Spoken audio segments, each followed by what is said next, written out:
ओम गणेश।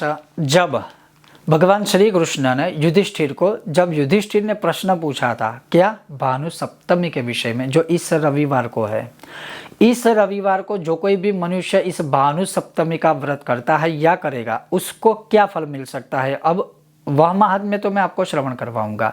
लेकिन भानु सप्तमी बहुत बड़ा त्योहार या बहुत बड़ा पर्व या बहुत बड़ा योग, जैसे सूर्य ग्रहण में हम कितना महत्व देते हैं, चंद्र ग्रहण को कितना महत्व देते हैं, और अमावस्या तो सोमेना, जैसे सोमवती अमास अभी इसी महीने में 30 दिसंबर को है, तो सोमवार युक्त अमावस्या, शनिवार युक्त अमावस्या हम कितना महत्व देते हैं।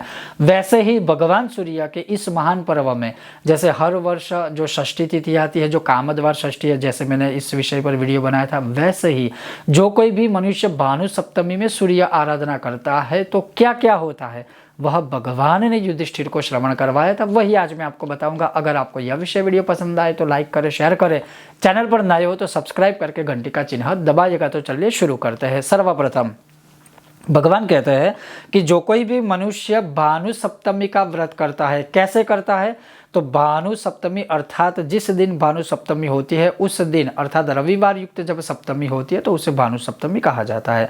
प्रातःकाल उठने के बाद अपना नित्य पूजा पाठ करे और उसके पश्चात भगवान सूर्य को अर्घ्य समर्पित करे। अर्घ्य जैसे हम नित्य अर्घ्य देते हैं वैसे ही देना है। अर्घ्य समर्पित कर देने के बाद आदित्य हृदय स्तोत्र के केवल 3 पाठ करें, या फिर सूर्याष्टकम या भगवान सूर्य के 21 या 12 नामों का पाठ कर ले। ये एक भगवान सूर्य की आराधना शुरू करने का एक दिन से आरंभ होता है।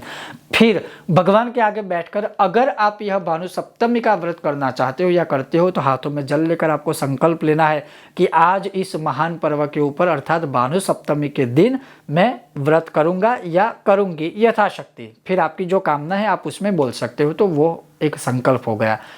इस प्रकार से संकल्प लिया। संकल्प लेने के बाद गौ माता के घी का एक दिया प्रज्वलित करना है सूर्य भगवान के सामने। हाँ, आपके घर में अगर प्रतिमा नहीं है सूर्य भगवान की तो अपने इष्ट देवता जो है उनके सामने गौ माता के घी का दिया प्रज्वलित करें और सूर्य भगवान को अपने इष्ट देवता के स्वरूप में मानकर अपने इष्ट देवता की 16 उपचार पूजा करनी चाहिए। या मैं ये कहूँगा कि प्रत्यक्ष भगवान सूर्य नारायण हमें देखने को मिलते हैं, हम देखते हैं, उनके दर्शन आदि करते हैं।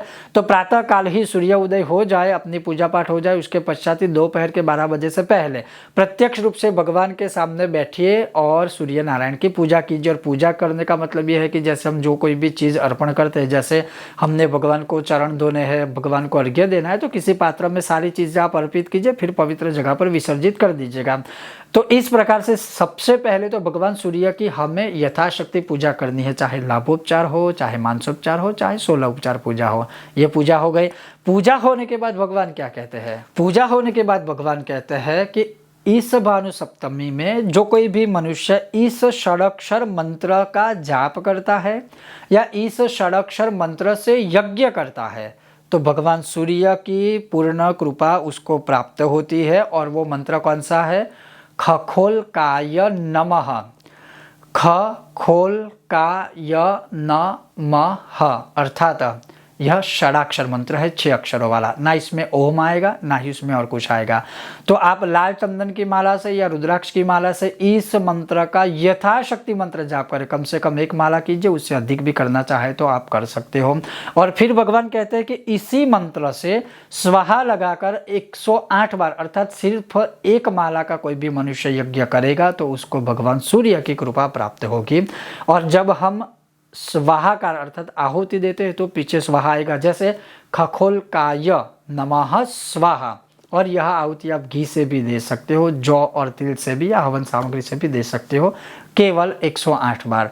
ये हो जाए उसके पश्चात भगवान सूर्य से क्षमा याचना करनी है कि अगर इस अनुष्ठान में, इस मंत्र जाप में, इस यज्ञ में या किसी भी प्रकार से इस व्रत में मुझसे गलती हुई है तो आप भगवान से आप क्षमा याचना कीजिए।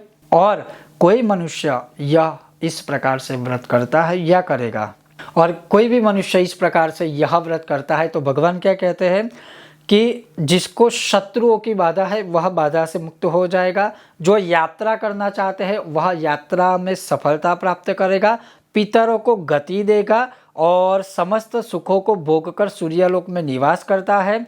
पृथ्वी दान करने से जो फल प्राप्त होता है वह मनुष्य भानु सप्तमी के व्रत से फल प्राप्त करेगा। घोड़े, रत्नों और अश्व अर्थात घोड़े का दान करने से, रत्नों का दान करने से जो फल प्राप्त होगा वह इस व्रत से प्राप्त होगा। मनुष्य निरोगी रहेगा, आरोग्य में कोई दिक्कत नहीं होगी। कहने का तात्पर्य यह है कि जो कोई भी यह व्रत करता है या करेगा भगवान सूर्य के लोक में निवास करता है। और जैसे भगवान श्री कृष्ण ने युधिष्ठिर को श्रवण करवाया था वही मैंने आपको कहा। अब आगे भगवान यहाँ क्या कहते हैं कि यदि स्त्री इस व्रत को करेगी तो वह महापुण्य भागिनी होगी। मतलब अगर कोई स्त्री या पत्नियां अगर यह व्रत करती है तो वह महान पुण्य फल भागिनी होगी।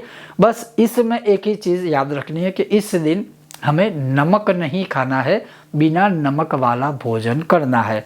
जो बीमार है उनको कोई नियम लागू नहीं होते, जो गर्भवती महिलाएं हैं उनको भी कोई नियम लागू नहीं होते, जो छोटे बच्चे हैं, बड़े बुजुर्ग हैं उनको भी कोई नियम लागू नहीं होते। अन्यथा जो लोग यह व्रत करना चाहते हैं अवश्य करें। और वह इसी रविवार को भानु सप्तमी के विषय में व्रत करना चाहिए। इसी व्रत को भगवान क्या कहते हैं? विजयी सप्तमी, जो विजय दिलाता है। शत्रुक्षय सप्तमी, जो शत्रुओं का बल क्षय करती है। नंदा सप्तमी, बहुत सारी इस तिथि को बहुत सारी संज्ञाएं दी गई है।